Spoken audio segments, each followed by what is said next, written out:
Nawa suriin niyo po kami, ang aming sarili, at suriin niyo ang pakikitungo namin sa aming kapwa sa mga bagay may kaugnayan sa paggawa, sa sipag, at sa katamaran. Proverbs 6:9-11. Hanggang kailan taong tamad mananatili sa higaan? Kailan ka babalikwas sa iyong pagkakahimlay? Kaunting tulog, bahagyang idlip, sandaling pagpahinga at paghalukip-kip.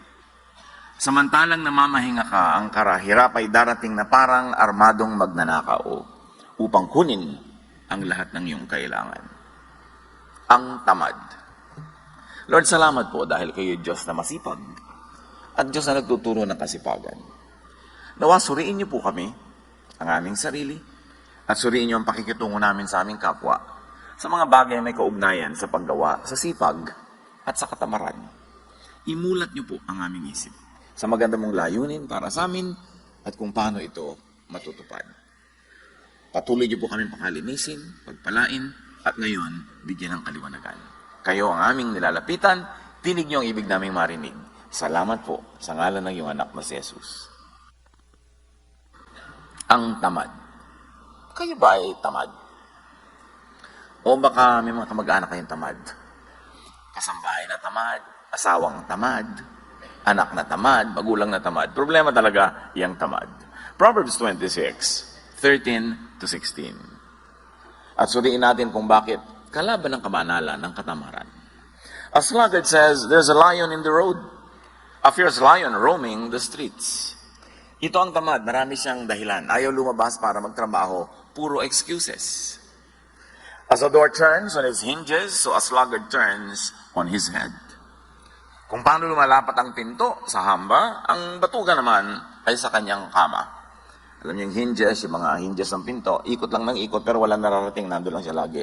At gano'n daw ang ulo ng isang taong tamad, pabiling-biling lang sa unan, laging nakahiga. Nakalapat siya sa kama. A sluggard buries his head in the dish. He is too lazy to bring it back to his mouth. Noong unang panahon, lalo sa Middle East at maging sa ating bayan, ang pagkain ay salo-salo, yung parang boodle fight. So nakatumpok lang yung pagkain, sama-sama yung rice nila at saka yung mga ulam, Arabic food yan eh. Arabian food yung ganyang style of eating. So yun daw mga tamad, pag inilubog nila yung kamay nila doon sa tumpok ng kanin, hindi na nila maangat pabalik sa kanilang bibig, nakakatulugan na ganon. In other words, wala silang natatapos. Ayaw nila mahirapan. A sluggard is wiser in his own eyes than 7 people who answer discreetly. At may isa pa na ugali ang mga tamad, they have very strong opinions.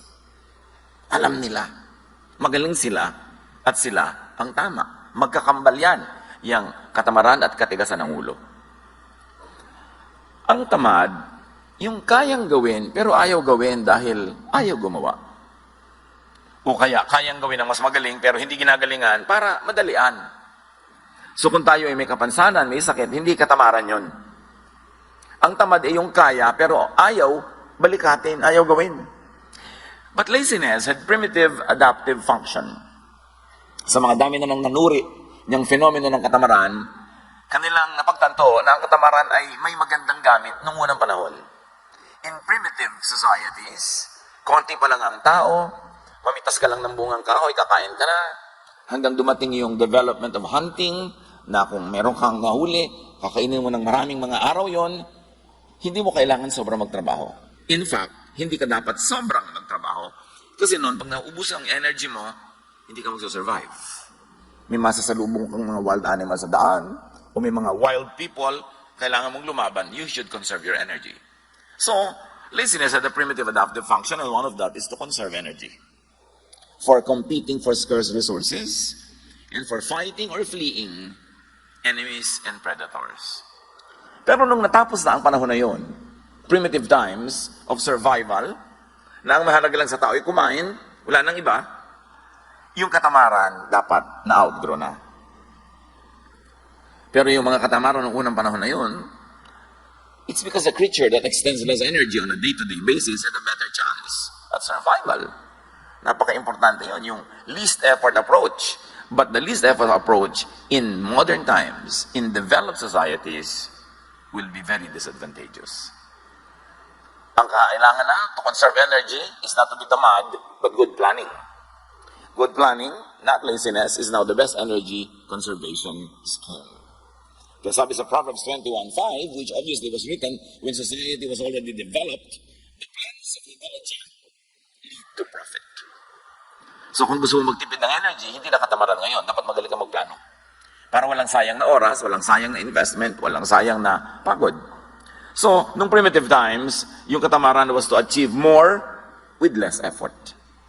So there was a good time for it, but the Bible says for everything there's a season, and a time for every matter under heaven. Hindi ko mo good ng primitive times, good na a civilization developed. Kaya sa 2 Chronicles 26:15, we see Uzziah inventing large arrows and catapults, effectively using less human power.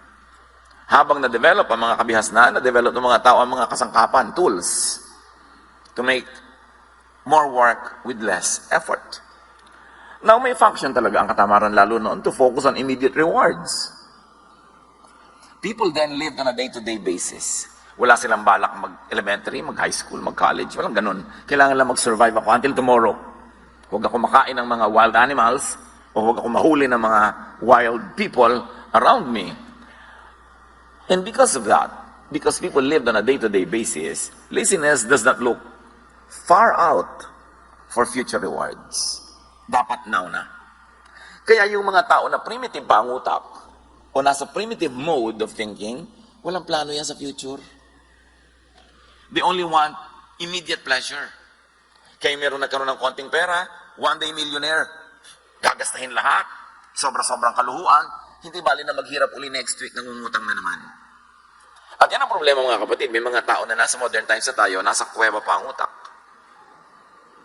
Kaya hindi sila kasundo ng mga taong nasa ngayon na present na yung utak, tapos yung kapatid mo nasa kuweba yung utak. Hindi iniisip yung future. Pag nagkapera, sarap agad. Pag merong pleasure, pwede nang gawin ngayon, di bali na bukas. But as livelihood turned from gathering, hunting, which was immediate, to agriculture, laziness had become a liability. Kasi sa agriculture, magtatanim ka sa tamang oras. Pag nahuli ka, may iiwan ka ng mga ulan, mamaya, hindi lalaki ang yung tinanim. O nagtanim na yung mga katabi mo ng palay, ikaw nahuli ng 1 week. Sumawo na sila ng 1 week ng harvest. Ikaw mahuli ng 1 week. Lahat ng daga at peste sa buong bukid, dahil yung palay mo na lang nandun, sa'yo pupunta. Kaya nung na-develop ang agriculture na iba ang mode of thinking. Kaya yung nagtatalo yung offering, di kainat ni Abel, agricultural product, not hunting product, mas malalim na usapin yun. It was a conflict between settled agriculture and the hunter-gatherer culture. Obviously, at the time, that issue was already being debated upon in the minds of the ancients. At naka-embedded yan doon sa mga kwento. Kailangan lang meron kang tool to see it, that it is happening. Kaya sabi sa Proverbs 24, sluggards do not plow in season. So at harvest time, they look but find nothing. So pag hindi ka nagtanim sa panahon, hindi ka aani sa panahon. Hindi pwedeng nahuli ka ng 3 buwan sa pagtatanim, tapos sa anihan, aani ka rin. So kailangan may planning. Hindi ka na pwedeng tamad nung na-develop ang mga communities. Settled kind of life, hindi yung nomadic. As humans became more and more dependent on controlled production like agriculture and livestock, naging malaking weakness and disadvantage ang laziness, na nung primitive times was a virtue. Pero ang problema, may mga lipunan at may mga tao at individuals na hindi nag-grow yung mind from that kind of thinking. Kaya marami mga settlers sa iba't ibang mga bayan, dayo sila sa isang lugar, tapos may mga katutubo doon, ang reklamo nila lagi yung mga katutubo daw tamad compared to the settlers. Kasi iba ang mentality ng katutubo, hunter-gatherer. Yung settler, agriculturist. So magkaiba ang mentality nila. Kaya hindi sila nagkakasundo sa ganung mga bagay. But as society developed, and as biblical culture developed in its own context, the Bible began teaching diligent, timely, and industrious work. And since then, walang lingon-likod, tuloy-tuloy ang pagtuturo ng Biblia sa sipag. Ano ang mga palusot at drama ng mga katamaran at ang sagot mula sa Bible? Isa doon, yung mga tamad, lagi nilang sagot, di ko alam. Di ko alam yan eh. Ibig sabihin, ikaw na lang gumawa. At marami ngayong mga tamad, tabi-tabi po nuno. gadget lang, hindi ma-on. Tatawagin ng anak, tatawagin ng apo, tatawagin ng kapitbahay. Hindi ko alam yan eh. Hindi ko alam magawa ng TV. Hindi ko alam magawa ng computer. Hindi ko alam mag-Facebook. Alam niyo po, isip tamad yun. Tabi-tabi po. Hindi ko matanda na tayo, hindi na tayo matututo. Pag-aralan. Kasi kailangan kasabay ng panahon ang paglago ng ating isip. Yun naman eh kung gusto niyong sumabay sa technology. Kung ayaw niyo naman, walang pipilit sa inyo. Pero hindi pwedeng gusto niyo mag-technology tapos lagi ibang gumagawa. Learn it. Because that kind of mentality is a carryover of a primitive thinking and excuse. So ganyan sa mga gadgets, ganyan sa mga electronics. Sabi ng Psalm 25, 4-5, show me your ways, Lord. Teach me your paths. Guide me in your truth and teach me. The general idea here is to be teachable. And what does it mean to be taught? It is to be taught something new. Because you have doubt. Don't need to be taught something old. So pag teachable ka, willing ka laging alamin ang bago. Kaya, ang sabi ng iba, techie is the new sexy. Noong araw na primitive ang society, kailangan mo ng muscle para ipagtanggol ang mga babae sa mga leon, sa mga tribal war. Sexy daw yung maraming muscle. Pero ngayon ang sexy guys daw yung magaling sa techie. Yung alam niya mag-photoshop, yung alam niya ganito yun, magpalipat-lipat. Yun na daw ngayon ang kakit-akit na karunungan. Sabi nila, ewan ko sa inyo. 1 Peter 5:8, be alert and of sober mind. Your enemy, the devil, prowls around like a roaring lion looking for someone to devour. And if we may add, in the context of our discussion, to devour with laziness and with ignorance. Maraming paraan ng pag-atake sa atin ng lion. Basta anything that steals from you, that takes away growth or happiness or productivity, trabaho yon nung roaring lion. Proverbs 3:5-6. Trust in the Lord who commands work. Trust in the Lord with all your heart and lean not on your own understanding.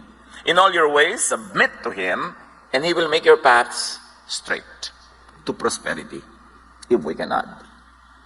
In other words, yung mga teaching na yan sa Bible, may particular truth yan doon sa context na tinuturo niya, pero may universal truth yan that you can apply to other particulars.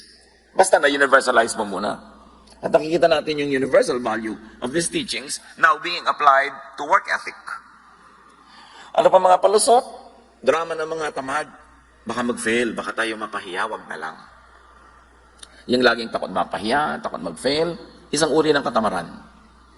And because of that fear, you will be imprisoned and you will be in shackles and you will not be able to be free to do what must be done or to do what you could do.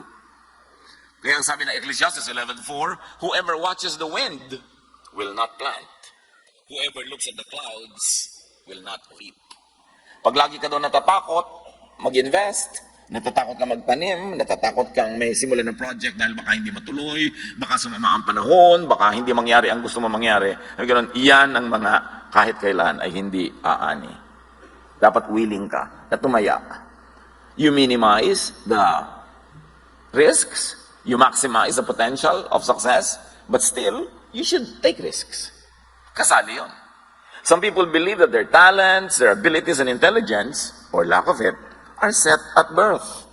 Wala na silang ginagawa para i-develop ang sarili nila kasi iniisip nila lahat ng pwede nilang malaman at lahat ng pwede nilang kakayanan ay nung palang isinilang sila yun na at wala nang papalitan. But you know that the Bible always teaches development and growth. So keep changing. People of God, keep growing your mind. Ang tanging kulungan ng tao ay ang kanyang isip. Pag yung isip mo nang sabi, hindi ko kaya, hindi mo nga makakaya. Pag sinabi mong ayoko, hindi mo na nga magagawa. Pagka ayaw mo, yun ang limitation mo. Romans 12:2, do not conform to the pattern of this world, but be transformed by the renewing of your mind. Then you will be able to test and approve what God's will is. His good, pleasing, and perfect will. So kailangan daw, lagi kang willing to change your mind. As they say, only a fool does not change his mind. Willing ka dapat. Hindi yung ayaw mo na magpalit ng isip, ang isip mo sarado, dekandado. What will happen? Yun na lang yun forever.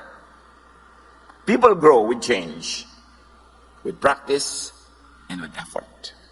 And growth is a primary duty of life. Dapat nag-grow.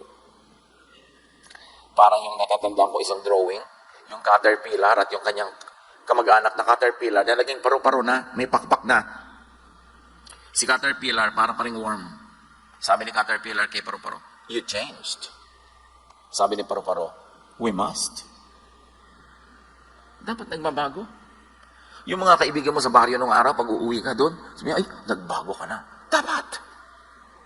Alam naman hindi tayo magbago. Ikaw, ayaw mo magbago? Alam niyo, nagsasabi nun yung nagbago ka na, yung hindi siya umasenso, tapos ikaw umasenso. So, para tabla na lang kayo, gusto niya, huwag ka rin umasenso. Yung, naku, hindi mo na yan ma-reach. Ay, dapat. Kasi kung nare-reach mo pa rin ako, ibig sabihin, hindi ako nag-grow. So, yung hindi mo rin siya, ibig sabihin, iniiwasan kita, umayabang ako, kundi, busy talaga ako eh. Kasi marami kong ginagawa. Marami akong inaatupag, marami akong commitment, so hindi mo ako ma-reach kahit kailan nalang gustuhin mo. Pero, makakatsyempo ka rin na nare-reach mo ako. Pero may problema tayo kung kahit kailan kita gusto ma-reach, available ka. Ibig sabihin, wala kang ginagawa. Hindi po kasiraan yung hindi ka na ma-reach. Tiyempo-tiyempo lang yan para ma-reach. But an achiever, an active person, a fruitful person, mahirap talaga laging makaladkad yan. Kasi may mga kaabalahan. Pero hindi tayo dapat nagdadrama na hindi ka na ma-reach, nagbago ka na. Sabi nga nung paru-paro, we must. We cannot remain caterpillars. We must grow wings and fly because we are butterflies. Meron pang isang palusot, I can't. Di ko kaya yan. Natin niyo ba yung katang, di ko kaya, di ko kaya, di ko kaya.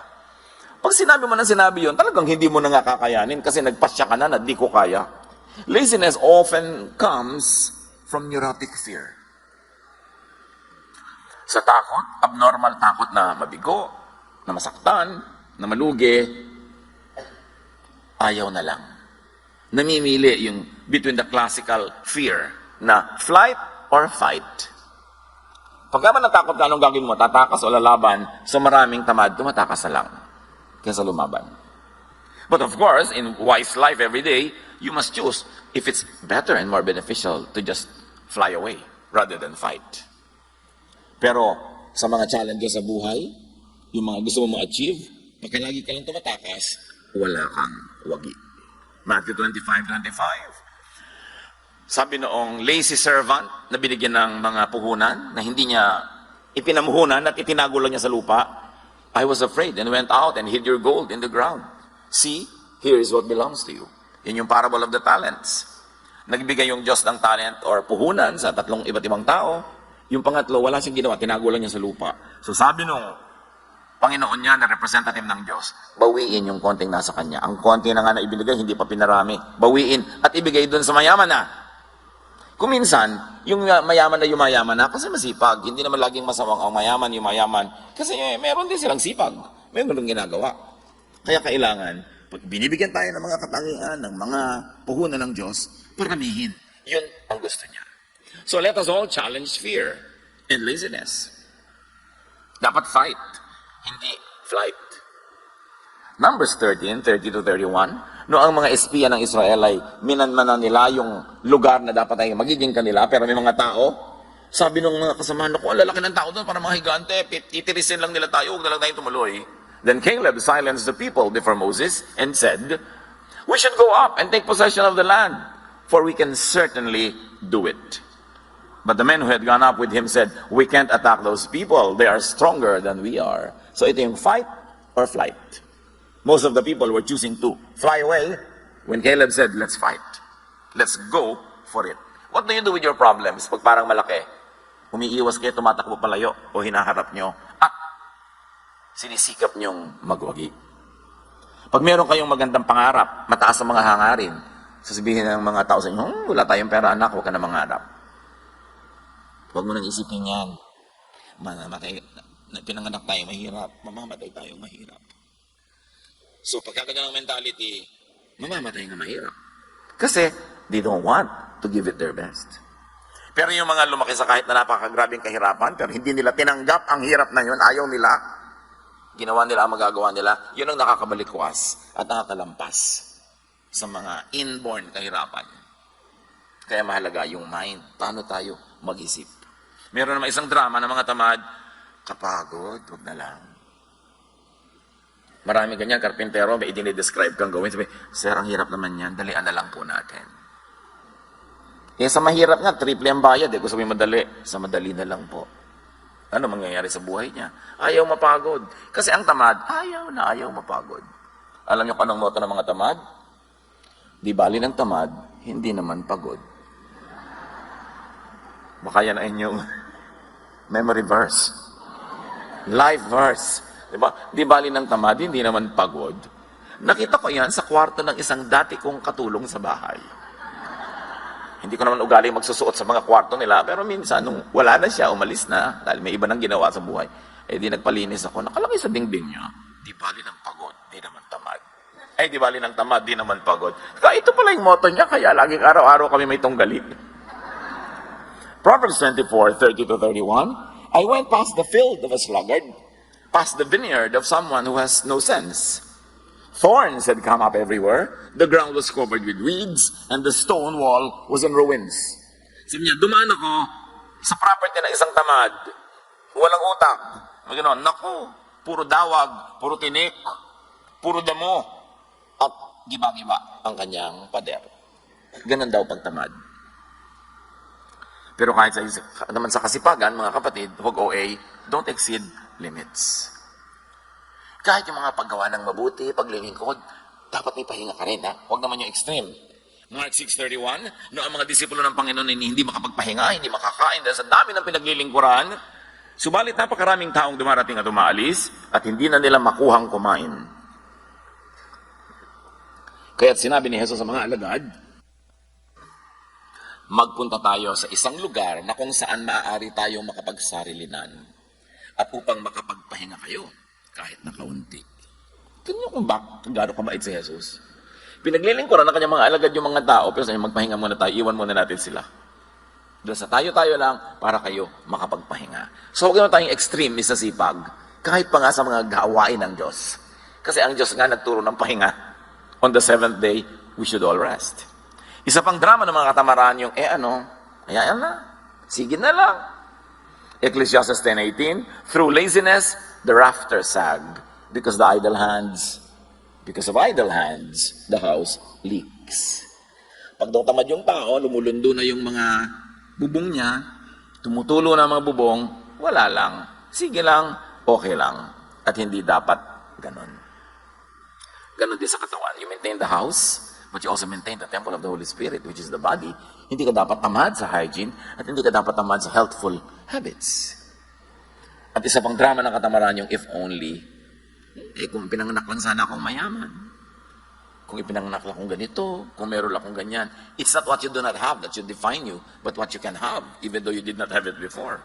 Ecclesiastes 11:6, sow your seed in the morning, and at the evening let your hands be not idle, for you do not know which will succeed, whether this or that, or both will do equally well. Sabi niya, alam niyo, hindi niya naman alam kung alin sa mga itinanim niyong tutubo, alin naman mamunga, so dami-damihan niyo ang tanim. Iba-ibang pananim, mag-diversify ng konti, kasi hindi niyo alam kung alin ang mapagpapala. So, increase your chances at success. Isaiah 43:18, forget the former things, do not dwell on the past. Huwag ka na magpatali sa mga hindi nangyari noon, sa mga hirap mo noon, sa mga kung ano-ano, atupagin mo yung now at yung future.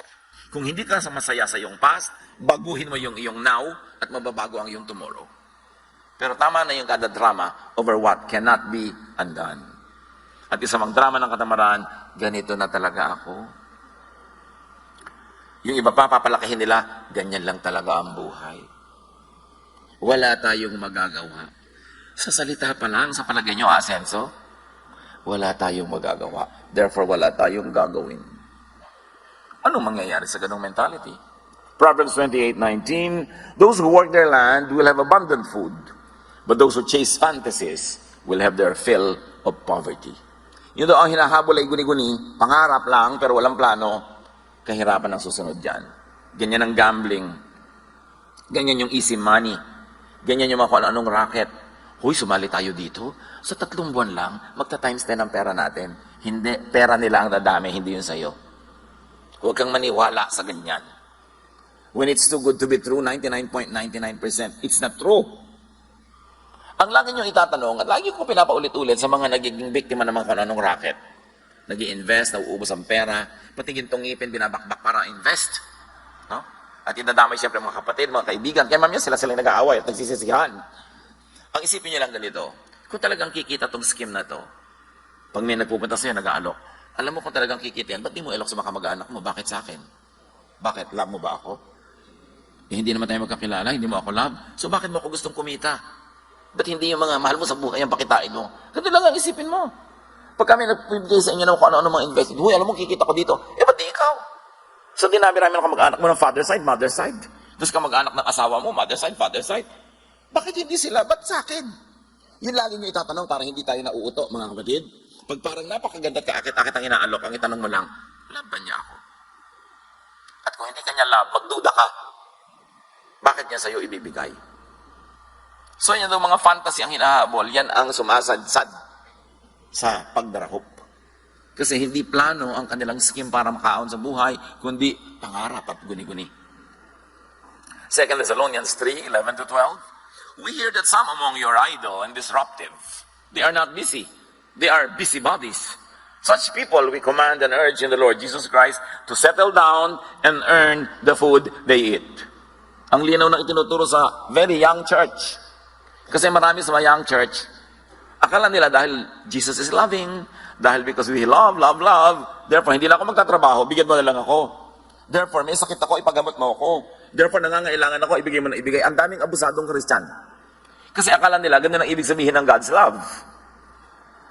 Kaya marami sa mga churches, pagka medyo may kaya ka, tapos may sister, diba? Mag-isip-isip ka, diba? Kamala ka na yung utangan next week. Yung pa-sweetie pie sa'yo, diba? Sister. That's why I always advise people, meron kang sariling kumpanya, gusto mo mag-Bible study doon, kumuha ka nila ng ibang teacher. Huwag ikaw. Unless talagang kinausap ka ng Diyos, dapat ikaw.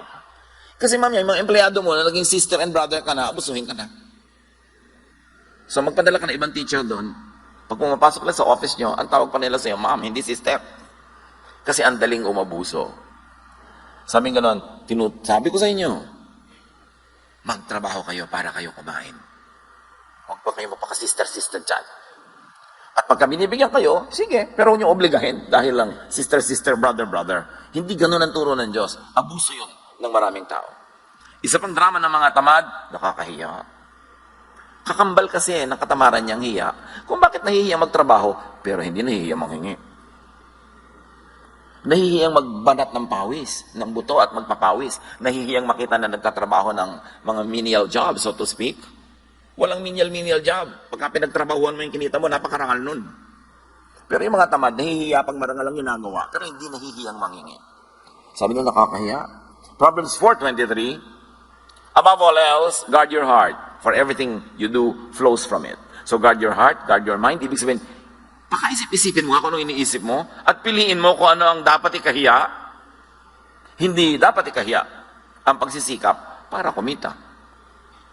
Ephesians 5:29, after all, no one ever hated their own body, but they feed and take care their body, just as Christ does the church. So what? We have to take care of our body, we have to feed our body mula sa ating pinagpaguran.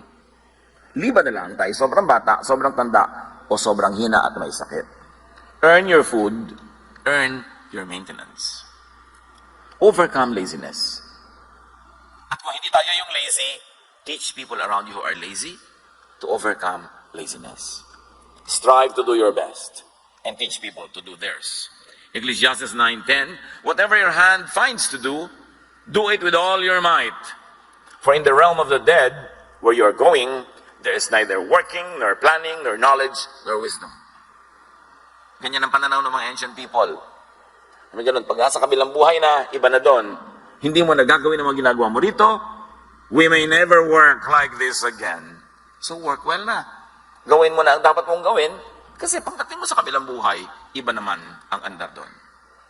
Review and refocus your direction, if guilty. Or people around us are guilty, and we have the clarity of mind to see that they are guilty, in very godly and kind ways, make them review and refocus their attention. Ephesians 4:28, anyone who has been stealing must steal no longer. And let's apply it and extend it. Anyone who has been begging, anyone who has been asking, must not do that anymore, but must work, doing something useful with their own hands. that they may have something to share with those in need.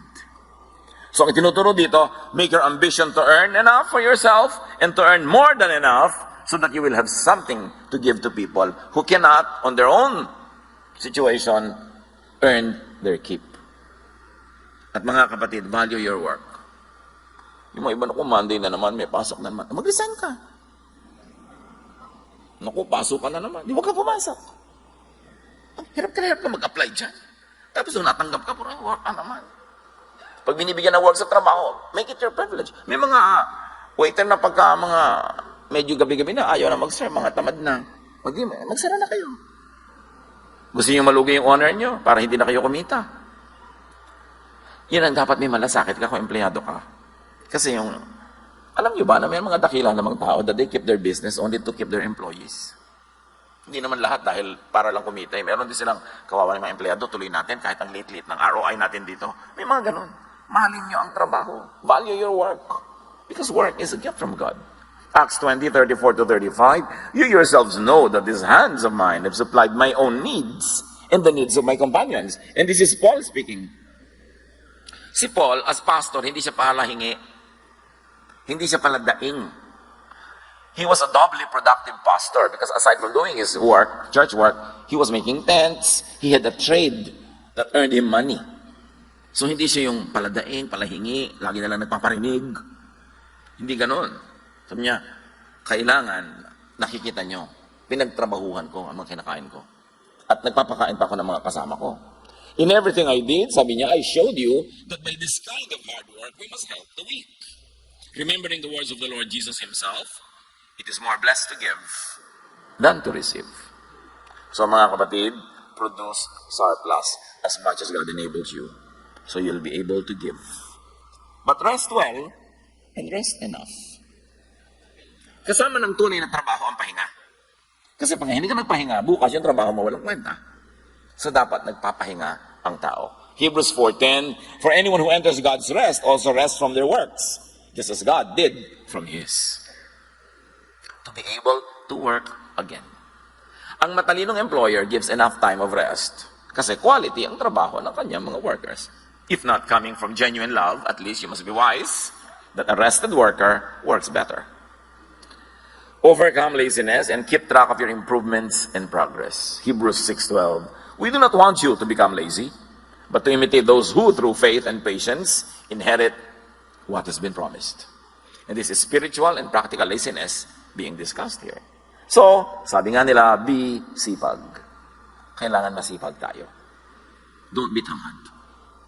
Proverbs 19:15, ang taong tamad ay laging nakatihaya. Kaya siya'y magugutom, walang panlagay sa sikmura. Take note, meron din mga lagi nakataob. Kasi nakataob sila mahiga. So ano lang yan? Figure of speech. May mga tamad, lagi na lang nagpapahinga. Hindi naman pagod. Bakit pahinga ka ng pahinga? Teach the lazy to be sipag. Huwag konsentihin. Huwag premyohan. At dito magaling ang maraming ina sa bayang Pilipinas. Nagpe-premyo sa mga anak na tamad. At ang pinarurusahan, mga anak na masipag. Anak, kawawa naman yung kapatid mo. Nakabuntis. Ipadoktor mo yung nabuntis. Ikaw magbayad sa panganganak at sa gatas at sa pag-aaral anak hanggang mag-college. Kawawa ang kapatid mo.